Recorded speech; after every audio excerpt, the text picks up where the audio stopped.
एक और क्वेश्चन समझते हैं। ये जो दे रखा है 1+10² x minus 2 10 x equal to 0।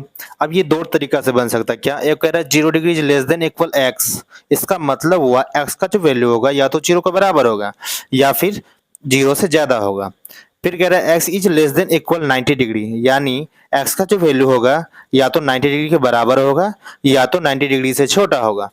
तो छोटा होगा तो 45 डिग्री थी जिससे छोटा है, बड़ा होगा तो 45 डिग्री से बड़ा है। तो अगर आप 45 डिग्री यहाँ लाते हैं तो 10 45 का मान 1 होता है, तो 1 का स्क्वायर 1 हो जाएगा, तो 1 1 2 हो जाएगा। और यहाँ 10 45 का मान 1 तो 2 है, तो 2 में से 2 जाएगा तो 0। ऑलरेडी ये 45 डिग्री आ चुका है।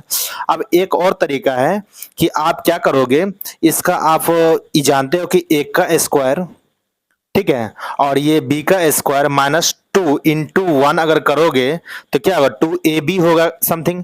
तो ये क्या हो जाएगा, कुछ इस तरह से हो जाएगा ना, 1 - 10 का 10x, 1 -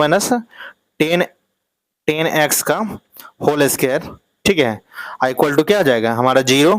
ठीक है, अब स्क्वायर उधर भेज दो, दोनों तरफ स्क्वायर लगा दो, स्क्वायर रूट लगा दो यानी वर्गमूल लगा दो, तो क्या जो ये वर्गमूल खत्म हो जाएगा और ये क्या कर दोगे उधर 1 - 10x जो है इक्वल टू क्या 0 होगा।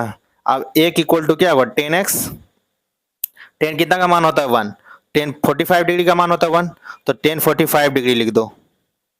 ठीक है, 10 45 डिग्री जैसे ही आएगा 10x आया। अब 10 10 इनवर्स प्लेन कैंसिल हो जाता है, तो x इक्वल टू क्या आ जाएगा 45 डिग्री। बस ये हमारा आंसर आ जाएगा 45 डिग्री। आई होप कि ये बातें आपको समझ में आई होगी।